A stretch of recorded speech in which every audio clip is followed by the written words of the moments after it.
My name is Jennifer Coolidge Harville. So tell us how you are related to Calvin Coolidge. I am Calvin and Grace Coolidge's great-granddaughter.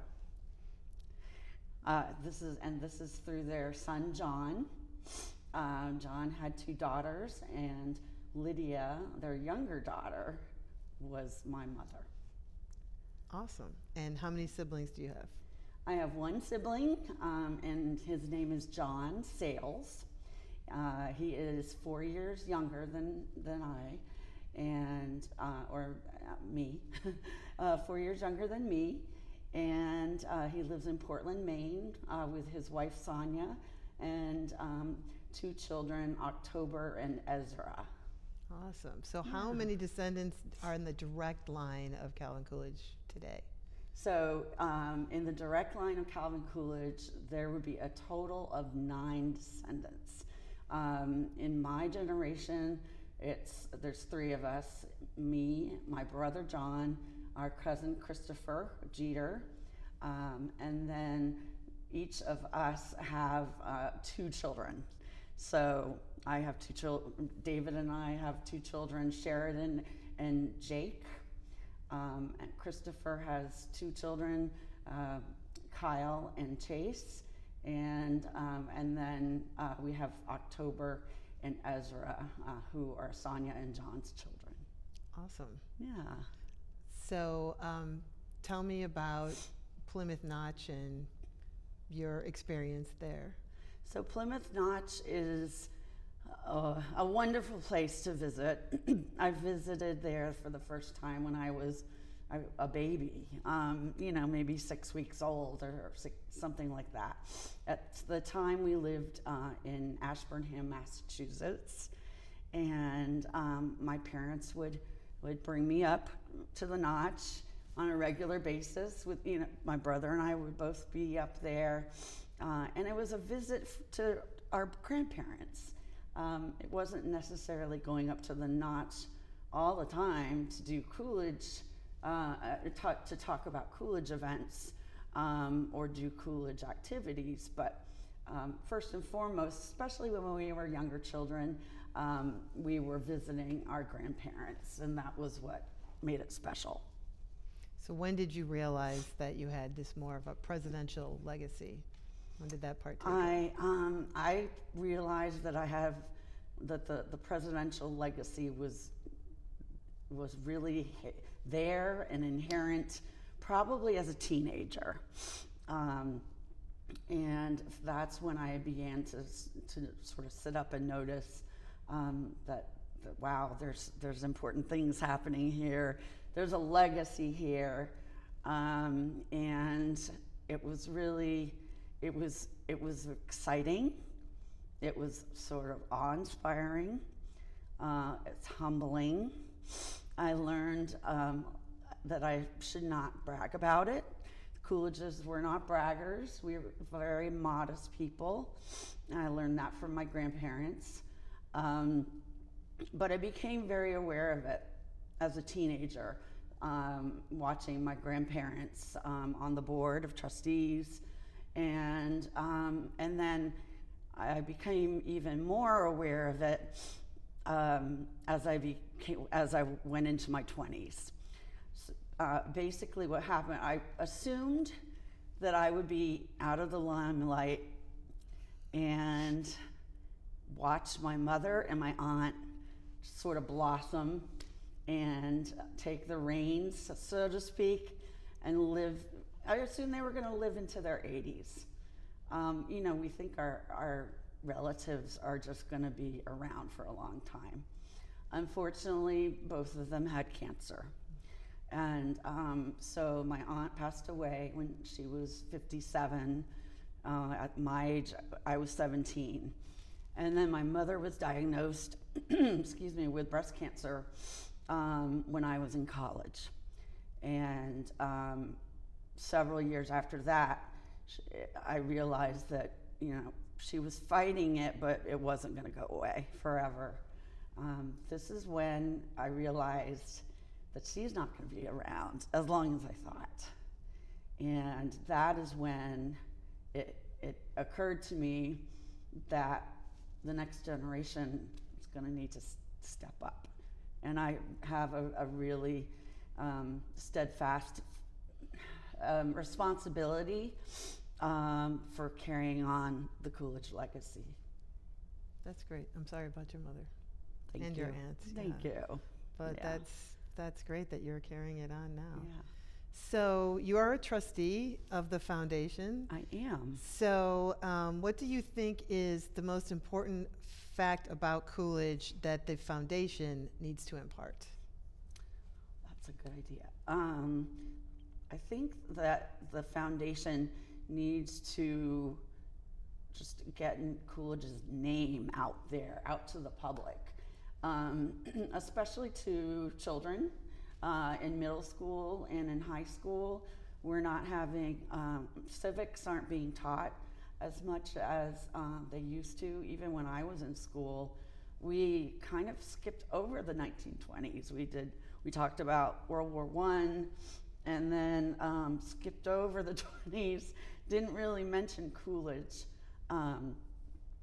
Granted, I was in Georgia, I was in the South when I was in high school, but I think we could do a lot better, not just about learning about Calvin Coolidge and his presidency, but learning about the American presidents in general, and where they came from and how they became president or vice president or governor. That's really something I firmly believe in. A lot of people, you'll be surprised. I'll tell them I'm related to Calvin Coolidge, and they kind of give me a blank look. Sometimes they know he was president, if I'm lucky. And I want to improve that knowledge that he's even, that he was actually a public figure. Yes, that he was president and more. And more, exactly. Yes, right. Hopefully that film last night will help with I that. hope so. I'm really hoping that we can have some better distribution of the film. Yeah. That's one of my wishes, is to be able to get that out so a lot of people will be able to see it. Yeah, I think it's going to make a big impact. I hope so, yeah. Let's see. Is there anything you feel about Coolidge that needs extra attention in this centennial year? So we're celebrating 100 years since Coolidge's inauguration. Can we somehow leverage that centennial? Certainly. I'm probably just emphasizing his sense of modesty, his sense of frugality, his sense of humility. He was a man who would do the right thing, which is very important and not something that we see in these times much anymore. But I also want to impart that he was fairly progressive in a lot of ways as well, with certain social philosophies. He was pro-women, wanted to make sure women had the right to vote. He enacted a law for Native Americans to become citizens of the United States. He believed that African Americans should have the same opportunities that their white counterparts should as well. And so he was pretty progressive in those kinds of ways. So I want to make sure that people know that he was a very kind and caring and fair person. Mm-hmm. And since you are in the direct line of descendant, are there any stories that you can share with us that maybe not everybody knows, or some family lore that's been passed down? Even small stories are sometimes the most interesting. Right. So there aren't a whole lot of stories about Calvin. My mother and my aunt never met Calvin because he passed away before they were both born. So, and my grandfather was very quiet and reticent. So John Coolidge was very, quiet as well. And at the time, I was in my teens, early 20s, and I really wished I had asked more questions. So this is the take-home point: is ask questions. But he was my grandpa. John Coolidge was my grandpa. He would ask me if I wanted to watch TV when we were visiting. He was just grandpa to me. I remember there is a story of my mother, Lydia, who was asked to have her picture taken by someone visiting the site. And she said, "Certainly, you can take my picture if you'll give me a quarter." And her father heard about that and said, "Under no circumstances should you ever, ever, ever again do that kind of thing." She got in big trouble for that. So, little things like that. John Coolidge was known to be so quiet, like his father, had a sense of humor like his father, could be strict at times. I'll say really quickly, because Grace was the person that my mother and my aunt knew and could identify with. Grace lived 25 years after Calvin's passing, and so they had a wonderful relationship with her, and she would take them shopping and spoil them as teenagers, and so she was a wonderful woman, very gracious, and lots of laughter. And I'm sure, as you have probably seen from the film, they were total opposites. Yes. Yeah. And did she still have a lot of animals around at that time? She was a great lover of animals. I'm trying to remember. I know that my mom had an aunt, when they were growing up, had a sooty who was a little Cocker Spaniel. But I'm not sure how many animals that she still had when she was in her private life after the White House. And I was going to ask you, even before you mentioned Grace, when you were talking about John and all of the traits that he inherited from Calvin, his father, mm-hmm. What about Grace? Do you feel like any of her traits live on? It seems like you definitely see a lot of Calvin Coolidge's lineage in your family now, but what about Certainly. Grace? I feel personally that I can relate to Grace more. Yeah. Probably because I'm chatty, and I think of myself as lively, and I enjoy talking about her a little bit more than Calvin. She's just was just a gracious, funny, warm sort of lady, mm-hmm. and put everyone at ease. So I like to think that I've inherited some of her traits. That's great. Yeah. They're a great balance. Yeah, they really were. Yeah, exactly.